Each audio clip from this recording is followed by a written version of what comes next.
那么在上周的视频里呢，我预测本周这个美股呢会是一个继续上升的行情，所以这一周呢，应该来说大家都挺愉快的啊。那么虽然这一周的涨幅呢没有达到我当时的预期但是呢，我关注的一些股票呢，还是上涨了10%到15%那么今天的这个视频呢，会讲一下就是具体就是我现在所关注的一些股票以及就是下周我对这个行情的一些判断。首先呢我们回顾一下就是市场的热点呢，就是关税战那么本周六呢，美国和中国的代表团呢，在欧洲在瑞士呢进行这个谈判。川普发言他说对这个中国的关税呢将会从145%降低到80%虽然我们都知道这个其实和这个大家的目标呢还很远但是呢这个朝着一个好的方向在发展。那么另一方面呢这个美国呢也和英国呢达成了关税的协议虽然呢这个大家普遍认为就是英国呢作为美国的传统的盟国最亲密的盟国呢，它并不具备代表性，对吧？但这个呢它不管怎么说，它是一个有利的消息还有呢就是关于这个印度它分别和英国达成贸易协议然后呢和美国也达成了关税的协议。但是大家都知道这个印度本周应该是挺忙的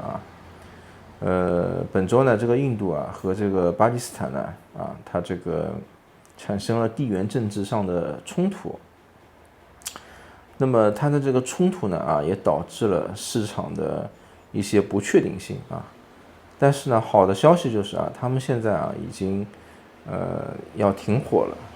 就应该来说这个不会再扩大规模那么接下来呢就是俄乌战争那么这个俄乌战争呢美乌这个矿产协议的签订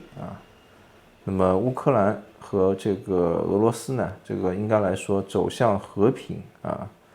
应该是不远了。那么当然了，这个方向是川普引导的这个和平的方向，对吧？但是呢，现在就是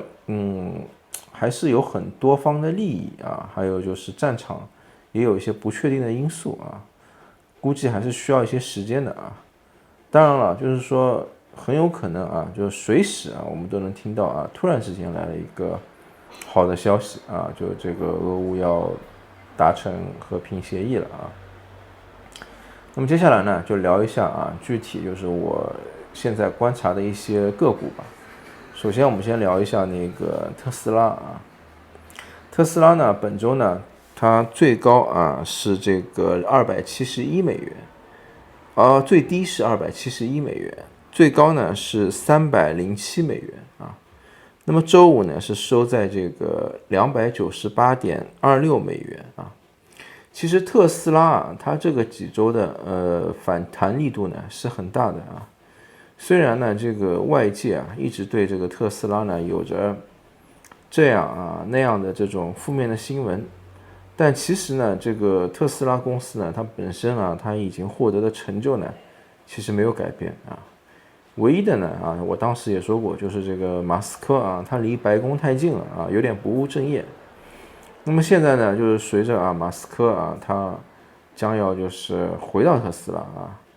那么我觉得应该来说别的不会是什么问题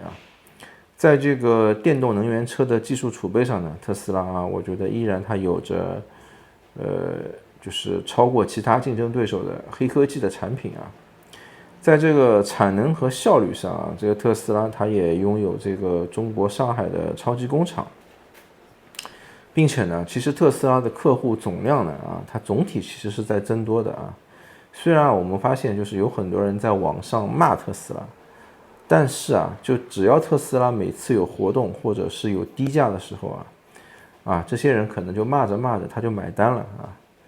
其实呢，这个特斯拉和苹果也一样啊。一般来说啊，用户他只要购买了这个特斯拉，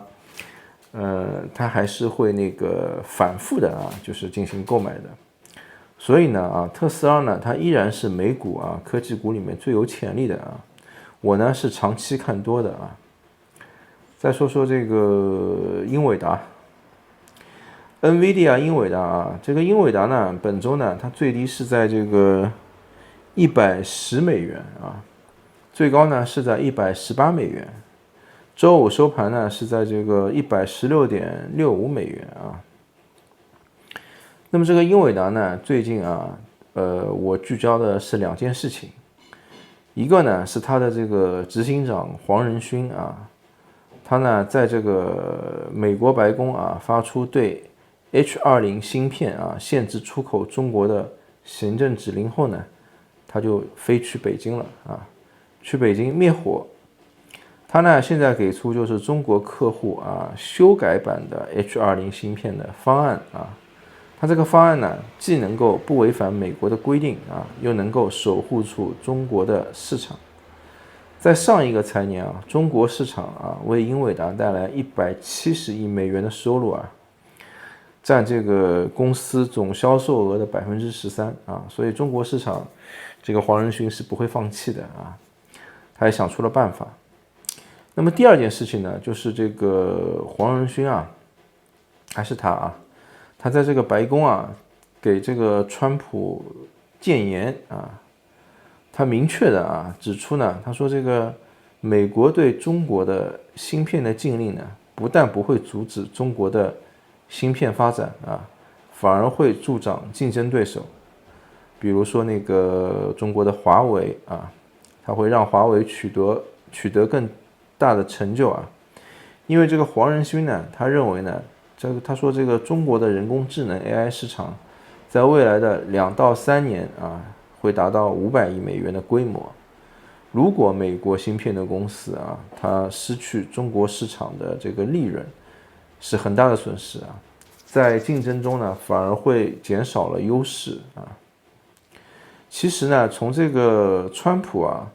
再次入驻这个白宫以后呢，原先其实对川普啊有各种批评的或者质疑的一些科技大佬们啊，还有一些投资大佬们啊，基本都沉默了啊。但是黄仁勋呢，选在这样的一个关键的时刻啊，他敢这个逆流而上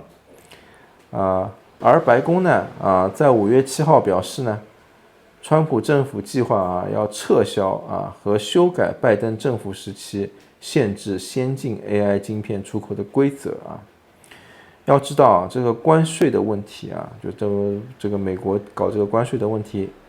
马斯克他也提出过不同的意见的。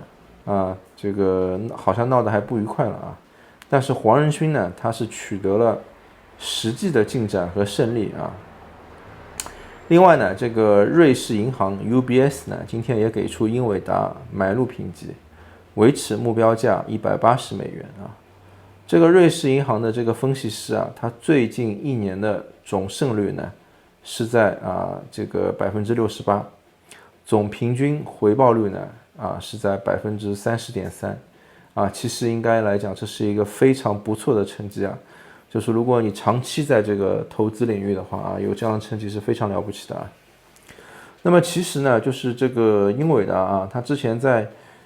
高位的时候我当时呢，我认为这个英伟达的估值它还高了我以前这个视频里面我也说过我说英伟达呢，我认为它会回落到$80但是呢，它后来真的接近到$80的时候呢，我没有买因为呢，当时呢，这个黄仁勋并没有这2件事情发生再加上呢，我关注的这个股票呢也比较多所以呢，这个就是没有买。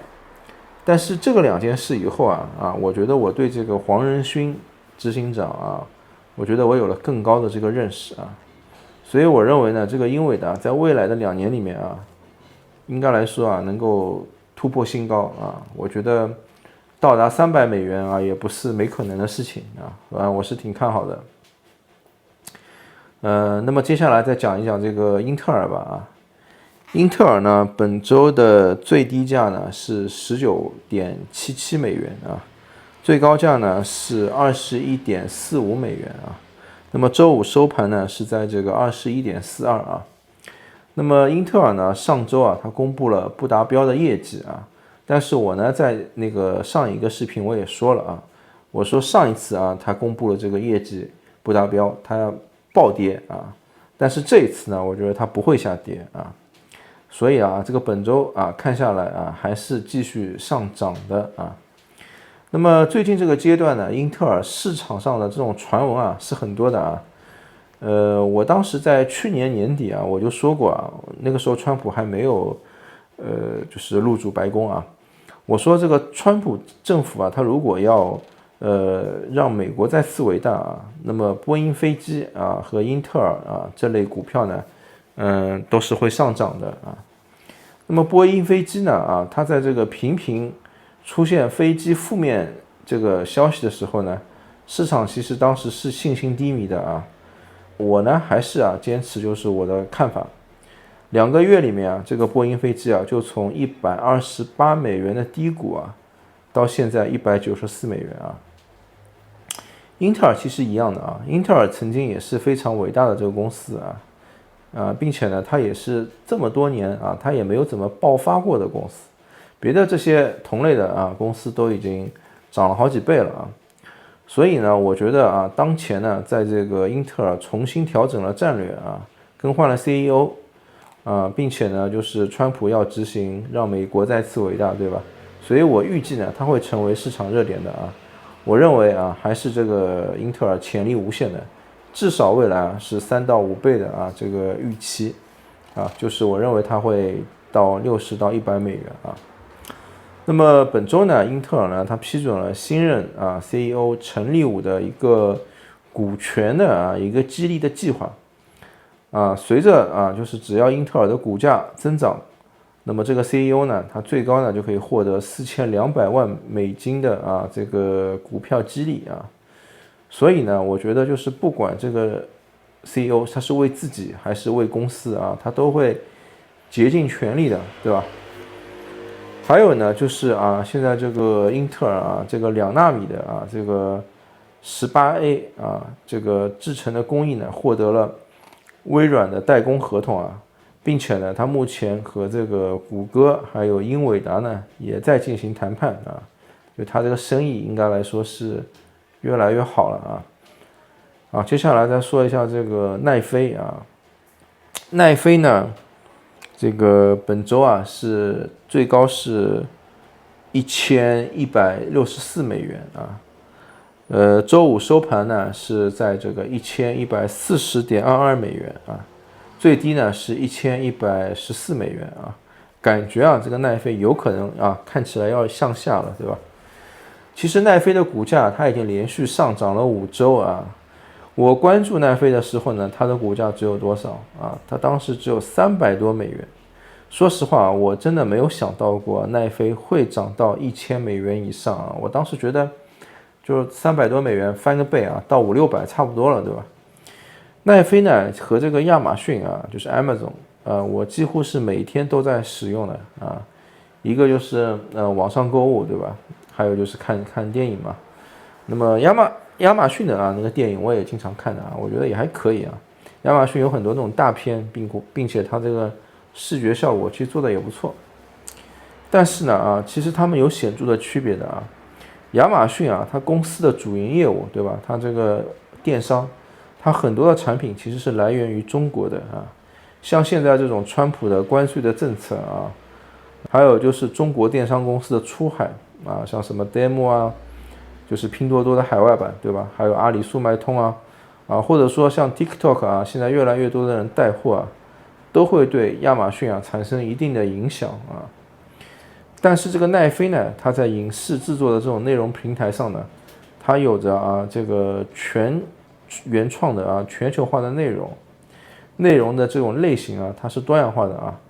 的喜欢看成人节目或者说深度独立的，对吧？这样的公司呢，目前它是垄断级的没有公司能跟它竞争。虽然就是像我说的这个亚马逊还有像迪士尼还有苹果啊，都有类似的这种竞争啊。但这个东西呢，都不是这些公司的主营的业务啊。电视电影的投资呢，它的成本远远要超过这个电子书还有音乐况且像你这种团队去拍摄是需要时间的，对吧？这种拍摄是要靠那种制作团队一步一步去拍出来，一步一步去制作的但是像这个奈飞呢，它在这个领域它其实已经领先了很久我觉得这种别的公司是很难挑战它的地位的像苹果它这个苹果 TV 是吧？它可能在这种硬件的覆盖率上面应该来说会占据一定的市场但是还是在这个内容上面，创新的内容上面我觉得这个电影电视剧的奈飞就是独家的这种制作上面我觉得奈飞投入成本太高了它领先的也太多了所以呢我依然看好奈飞。我认为它回调的时候就是买入的好时候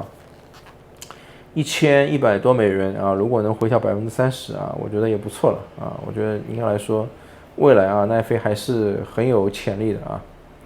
最后再讲一讲这个关于下周的看法吧虽然呢，就是这一周涨幅没有达到我的预期，但是呢，我依然认为它还是就不会有很大的这种回落了就现在应该来说是连续性的应该是上涨当然可能这种涨幅就是不一定我们达到预期，对吧？不能估计但是应该来说它还是就形成一个上涨的这样的一个态势好吧，那今天呢我就先分享到这里了喜欢这我的内容的呢，大家可以订阅我也会定期的更新就关于美股关于投资理财这方面的内容，好吧，谢谢大家。